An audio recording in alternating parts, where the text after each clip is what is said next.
ਇਹ ਕਿਹਦਾ ਹੈ, ਇਹ ਕਿਹਦਾ ਹੈ। ਤੇ ਜੇ ਗੇਂਦ ਸੁੱਟੇਗਾ ਨਾਲੀ 'ਚ ਤੇ ਬਾਬੇ ਤੇ ਛਿੱਟਾਂ ਪੈ ਗਈਆਂ, ਉਸ ਵੀ ਪੁੱਛਣਾ ਇਹ ਕਿਹਦਾ ਹੈ। ਜਿਹੜਾ ਬਾਬੇ ਕੋਲ ਆ ਕੇ ਪਟਾਖਾ ਚਲਾਏ ਤੇ ਬਾਬੇ ਦਾ ਤਰਾਹ ਨਿਕਲ ਜਾਏ, ਉਹ ਵੀ ਪੁੱਛਦਾ ਹੈ।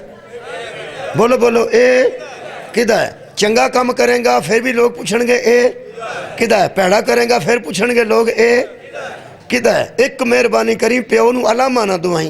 मजीद अज़ादारी की वीडियोस के लिए हमारा चैनल फ़रोग़ अज़ा सब्सक्राइब कीजिए, शुक्रिया। लेकिन जी आयत मजीदा मैं पढ़ी है ये इनफरादियत रखती है, ये मुनफरद है, बाकी आयात तो मुनफरद है। ये दो लफ्ज़ आए ने, एक आमानू एक आमीनू, आमानू और आमीनू। ये थोड़ी जी बारीकी है, उस बारीकी नू समझना बड़ा ज़रूरी है। आमानू तो ज़बर है, आमीनू तो ज़ेर है, यानी ना सर और ना सिर च फ़र्क है। साबर और साबिर ये दो मुख्तलिफ होंगे, यानी ज़बर और ज़ेर का फ़र्क है। ये ज़ेरो ज़बर का फ़र्क बड़ी बड़ी दूर बंदे लै जाता है। अगर ये फ़र्क ना होंदा तो मैं अर्ज़ ना करता। या युहल्लज़ीना आमनू, एक बारी आमनू आया है, अगली लफ्ज़ आमीनू है, दो बारी आया आमनू आमीनू। एक बारी ज़ुबाना मुअत्तर फरमाओगे तो बेहतर हो जाएगा। आमीनू आमानू, आमानू और है और आमीनू और है, बस इतना ही फ़र्क है जी। आमानू आमीनू दो बारी आया। या अय्युहल्लज़ीना आमनू, अगे अल्लाह फरमाते सन ए ईमान वालो नमाज पढ़ो। या अय्युहल्लज़ीना आमनू कुतिबा अलैकुमुस्सियाम, ए ईमान वालो तुम पर रोज़े फ़र्ज़ कर दिए गए, तुम पर रोज़े लिख दिए गए। ए ईमान वालो, ए ईमान वालो। इत्थे अल्लाह की फरमा रहा है, सूरह मुबारका निसा है, अल्लाह फरमा रहा है या अय्युहल्लज़ीना आमनू आमीनू, या अय्युहल्लज़ीना आमनू आमीनू। ए ईमान वालो ईमान भी ले आओ। किन्ने बंदे हैं तवज्जो फरमाई, मैं दोबारा अर्ज कर रहा, या अय्युहल्लज़ीना आमनू, ए ईमान वालो, आमीनू बिल्लाही, अल्लाह पर ईमान ले आओ, व रसूली ही, और उसके रसूल पर ईमान ले आओ, व किताबिल्लज़ी नज़ल अला रसूली ही, और उस किताब पर ईमान ले आओ जो अल्लाह ने रसूल के ऊपर नाजिल की है। ए ईमान वालो ईमान ले आओ, ए ईमान वालो अल्लाह पर ईमान ले आओ, ईमान वालो रसूल पर ईमान ले आओ, ए ईमान वालो कुरान पर ईमान ले आओ। ये चंगे ईमान वाले ने जिन्हां दा जे अल्लाह ते भी ईमान ले आना है, रसूल ते भी ईमान ले आना है, कुरान ते भी ईमान ले आना है। इन्नी गल सी अज दी मजलिस दी जिहड़ी मैं पहुँचा दी। ए ईमान वालो ईमान भी ले आओ। इस तरह समझो बंदा किसी नूं आखो ए मोमनो मोमन हो जाओ, ए मोमनो मोमन हो जाओ, ए ईमान वालो ईमान ले आओ। जे उन्हें ईमान ले, देखो जी अगर अल्लाह फरमांदा बेईमानो ईमान ले आओ, फिर गल होर सी कि ए बेईमानो अल्लाह पर ईमान ले आओ, ए बेईमानो रसूल पर ईमान ले आओ, ए बेईमानो कुरान पर ईमान ले आओ। अल्लाह त्रावे गल्लां पे करदा है ते करदा ईमान वालियां नाले। ए ईमान वालो ईमान ले आओ अल्लाह पर, ईमान लवा लो, ईमान ले आओ उसके रसूल पर, ईमान वालो ईमान ले आओ कुरान पर। ये किहड़े ईमान वाले ने? मेरा ख्याल है मैं समझाने वास्ते अर्ज करना। बहुत शुक्रिया किबला। इस तरह ही समझो जिवें बंदा मुसलमाना च खलो के आके मुसलमानों मुसलमान हो जाओ, मुसलमानों मुसलमान हो जाओ, या बंदा शिया नूं आके आके शियो शिया हो जाओ,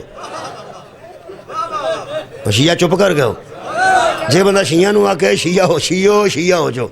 अहले सुन्नत वल जमात नूं बंदा आके अहले सुन्नत वल जमात दोस्तों अहले सुन्नत हो जाओ, अहल हदीस हो अहल हदीस हो जाओ, देवबंदी हो देवबंदी हो जाओ। बंदे आखणगे बंदे का दिमाग ठीक है, नाले आंदा देवबंदी, नाले आंदा देवबंदी हो जाओ, नाले आंदा सुन्नी हो, फिर आंदा सुन्नी हो जाओ, फिर आंदा शीयो शिया हो जाओ, मुसलमानों मुसलमान हो जाओ।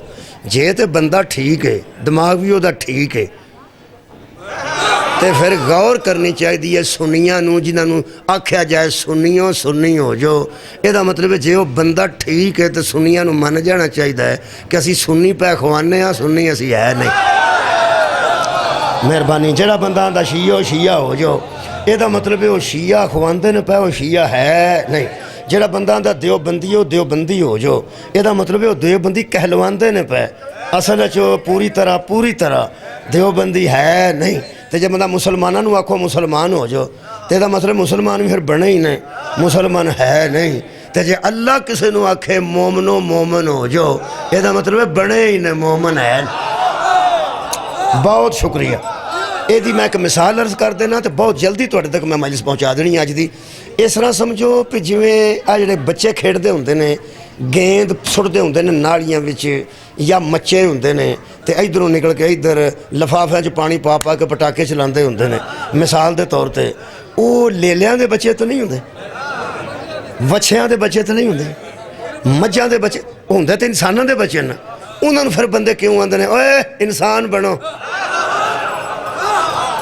میرا ہر گل پہنچ گئی وہ یار جڑے ویلے حالانکہ وہ لے تو نہیں نا دنبیاں دے بچے تو نہیں نا انساناں دے بچے نے تو انسان ہی نا بھائی انسان دا بچہ انسان ہی ہوندہ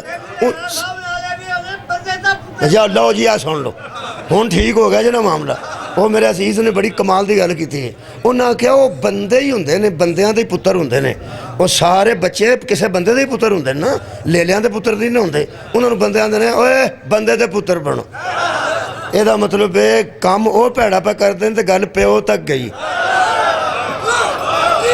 تسا غور نہیں فرمایا میں تے اجے انسان تے انسان انہاں وعدہ کر چھڑیا ہے میں دساں پیا انسان بنو انہاں کہا نہیں نالے آکھی دا بندے دے پتر بنو ہن پتر جڑے بیٹھے ہو دھیان کر لو جدوں پیڑا کام کریے نا پیو تک گل جاندی جی سبحان اللہ پیڑا کیتا ہوئے تو پیو تک گل جاندی ہے یہ دا مطلب چنگا کیتا ہوئے تاں بھی پیو تک جاندی ہے آج نوجوان بیٹھے ہو نا بچے ہو تسی فرسٹ آؤ گے نا سکول چوں تاں بھی کسے بزرگ نے پوچھنا ہے کدھا ہے اے کدھا ہے اے کدھا ہے تے جے گیند سٹے گا نالی جی تے بابے تے چھٹا پہ گئیاں اس بھی پوچھنا ہے اے کدھا ہے جڑا بابے کو لا کے پٹاخا چلائے تے بابے دا ترا نکل جائے وہ بھی پوچھنا ہے بولو بولو اے کدھا ہے چنگا کام کریں گا پھر بھی لوگ پوچھن گے اے کدھا ہے پیڑا کریں گا پھر پوچھن گے لوگ اے کدھا ہے ایک مہربانی کری پیو نو علامہ نہ دعائیں تو کام انج دے کر کہ بندے آکھن واہ بھائی واہ اے کدھا ہے واہ بھائی واہ اے کدھا ہے